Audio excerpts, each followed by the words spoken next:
آخری حج میں ہائے ہائے ہائے ہائے ہائے ہائے، جب ابوا کے قریب پہنچے، 60-70 ہزار کا مجمع تھا آپ کے ساتھ، اور قریب پہنچے تو اونٹنے کا رخ ماں کی قبر کی طرف پھیر دی۔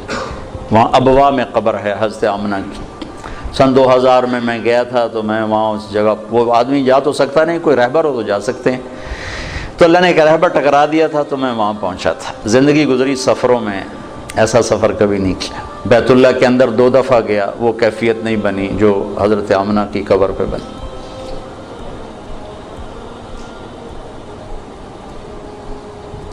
مجھے وہ چھوٹا سا محمد نظر آنے لگا، جو ماں کی عمر کیا تھی؟ 25 سال۔ باپ کب فوت ہوئے؟ 25 برس۔ ماں کب فوت ہوئی؟ 25 برس۔ اور 3 افراد، ام ایمن خادمہ والدہ جناب رسول اللہ صلی اللہ علیہ وسلم، اچانک موت کا وار ہوا ہے۔ ممکن ہے ہارٹ اٹیک ہوا ہو، ممکن ہے، جو کچھ پڑا ہے اس کے مطابق تو یہی خیال آتا ہے کہ بولا نہیں جا رہا تھا، اور کروٹ پہلو بدل رہی تھی، اس سے پتہ لگتا ہے شاید ہوا ہو، بولا نہیں جا رہا، اور آپ سہمے ہوئے پاس بیٹھے ہوئے تھے، کیا ہو کیا ہو؟ پھر آخری الفاظ، کل حی میت و کل جدید بعد، بیٹا ہر زندہ نے مرنا ہے، ہر جوانی نے ڈھلنا ہے، لگتا ہے میرا وقت آ گیا ہے۔ وقد ولدت طہرا، میں نے ایک پاکیزہ ہستی کو جنم دیا ہے۔ شمع بجھ گئی۔ پھر آپ سینے پہ سر رکھ کے روئے ہیں، کوئی آنسو پوچھنے والا بھی نہیں تھا۔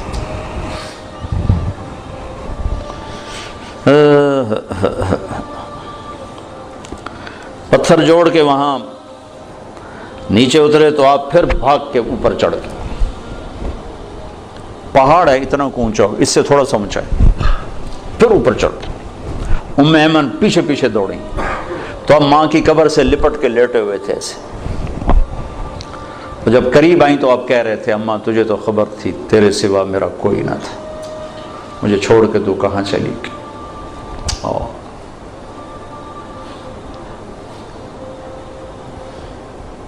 دوبارہ جہاں ایک دفعہ چلا جاؤں دوبارہ جانے کی تمنا نہیں ہوتی، وہاں جانے کی تمنا ہوتی کہ دوبارہ اللہ موقع دے تو میں وہاں جاؤں۔ ایک وقت عصر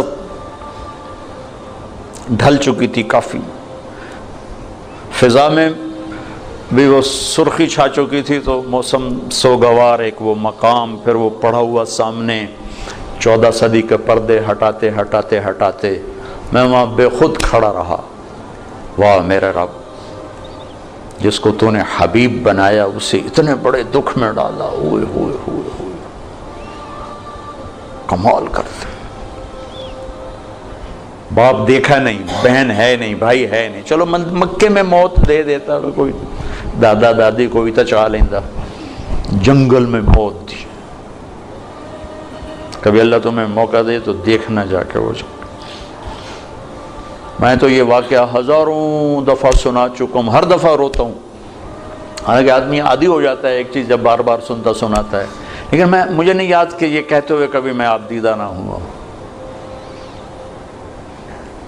ہائے ہائے ہائے۔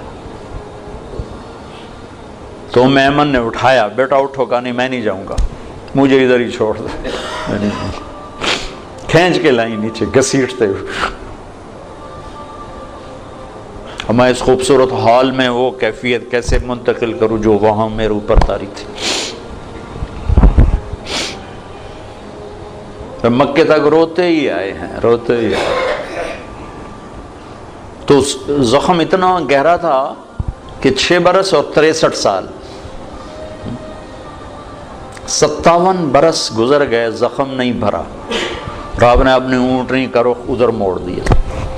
اپریل کا مہینہ، شدید گرمی، تب ماں کی قبر کے سرانے تشریف لائے، اونٹنی سے اترے اور یوں بیٹھے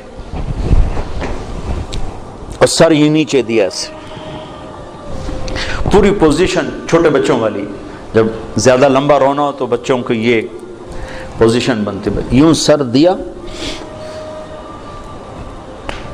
پھر آنسوں کی برسات لگ گئی، روتے روتے ساری دہڑی تر کرتی۔ اور اس قافلے کا انتظام ابوا بستی میں تھا۔